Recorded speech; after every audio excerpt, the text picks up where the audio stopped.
Hello and welcome back to my channel. Today we're diving into another super important concept in Vedic astrology called the Arishta Bhanga. Have you ever looked at a chart and seen some scary combinations thinking, oh no, this looks bad? Well, hold on because there's a good chance an Arishta Bhanga yoga is present, acting like a cosmic antidote. So what does it mean? Arishta in Sanskrit means bad or unfortunate, and bang means cancellation or destruction. Put them together, and Arishta bang literally means the cancellation of negative combinations. In astrology, there are many yogas that can indicate struggles, health issues, or short longevity. These are called Arishta yogas, but the ancient sages also gave us the remedies right there in the chart, the Arishta bang yogas.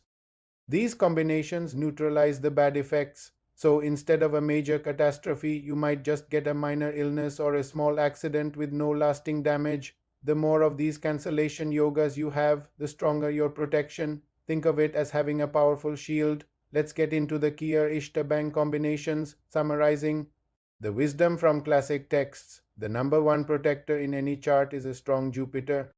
If you have a strong Jupiter placed in the first, fifth, or ninth house, the Lagna or the Trikona houses, it acts as a powerful shield. Even if Jupiter isn't in these houses but is aspecting your Lagna with its fifth or ninth aspect, that's also incredibly protective. The actual presence of Jupiter is strongest, followed by its aspect. Why is Jupiter so special? It's like the holy Ganga Jal of astrology. Its aspects purifies and washes away negativity and doshas in a chart. Another powerful cancellation is having all the benefic planets in the Kendra houses. That's the first, fourth, seventh, and 10th houses. Who are the benefics? We're talking about Jupiter, Venus, an unafflicted Mercury, and a strong moon with good Pakshabal, meaning it's bright and waxing. Having them in Trikona houses, the fifth and ninth is also good, but the Kendras provide a foundational strength that is hard to shake. It's like having four strong pillars supporting your life. Next up is the Lagna Lord, the ruler of your ascendant. A strong Lagna Lord, especially when it's placed in a Kendra house and receiving aspects from benefic planets, is a huge source of strength.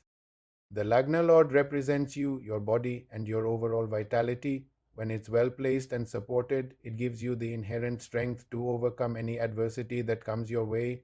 It's your personal bodyguard in the chart. Now, for a fascinating one that might seem counterintuitive, the moon in the sixth or eighth house. Usually, these are seen as difficult placements. However, under specific conditions, the moon here acts like a protective mother. The condition relates to your birth time. If you were born during the Shakla Paksha, which is the bright waxing phase of the moon, specifically from the 8th day until the full moon, then a night birth with the moon in the 6th or 8th is protective. Conversely, if you were born during the Krishna Paksha, the dark waning phase, from the full moon to the 6th day, a day birth is required for this protection to activate. A strong moon, full of Pakshabal, protects your longevity fiercely. Even a debilitated moon, if it has this Pakshabal, can save a life, although it might still give some chronic issues like respiratory problems. Another subtle but powerful combination involves the moon's placement in the divisional charts. If your moon in the D3 or D9 chart is in a sign owned by Venus, Mercury, or Jupiter, this also provides a strong protective effect. These are the signs of the great benefics, and the moon resting in their territory in these important Vargas brings their gentle protective qualities into your life. Let's talk about Rahu. While often feared, Rahu can be a powerful ally. When Rahu is placed in the Upokaya houses, the 3rd, 6th, 10th, or 11th, it acts as a significant Arishta Bhanga. In these houses of growth and improvement, Rahu enhances your immunity and your body's ability to fight off diseases. If this Rahu also receives an aspect from a benefic planet like Jupiter, it's a double bonus, adding even more years to your life. There's another special case for Rahu. If it's in the Lagna, the first house, in the signs of Aries, Taurus, or Cancer, it also protects longevity. It might give you some health issues to deal with, but it won't let them become life threatening. Here's another great one called Adi Yoga. This happens when you have unafflicted benefic planets in the 6th, 7th, and 8th houses, either from your Lagna or from your moon. These are considered difficult houses, the houses of disease, conflict, and sudden events. Placing benefic planets there is like stationing guards at the most vulnerable points of a fortress. They protect these tricky areas of life, turning potential negatives into positives.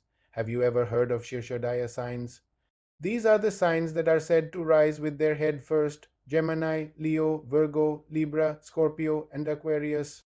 If all the planets in your chart are placed in these Shirshadaya signs, it's a very strong indicator of longevity and a powerful Arishta Bhanga yoga. It gives a natural upward momentum to your life force. The classics often repeat key points, emphasizing their importance. Faladipika, for instance, highlights that a strong moon aspected by benefic planets is a powerful lifesaver. This makes sense as the moon represents our life force and mind. When it's strong and supported, we are resilient. Similarly, the texts repeatedly mention a strong Jupiter, especially if it's exalted or in its own house while sitting in a Kendra or Trikona. This is a standalone, top tier life protecting combination. So if you see Venus in a Kendra or Jupiter in a Kendra or Mercury in a Kendra, you can group them together mentally. Unafflicted benefics in Kendra is a surefire sign of protection. So, the next time you see a challenging placement in a birth chart, don't jump to conclusions. Look for these powerful Ishtabanga yogas. They are the divine grace embedded within the cosmic code, ensuring that for every challenge, there is also a source of strength, protection, and resilience. Astrology is not about fatalism, it's about understanding these complex and beautiful dynamics. Thank you so much for watching. I hope this shed some light on the wonderfully positive side of astrology. If you found this helpful, please give it a thumbs up, subscribe for more content, and share it with someone who might need to hear this. See you in the next video.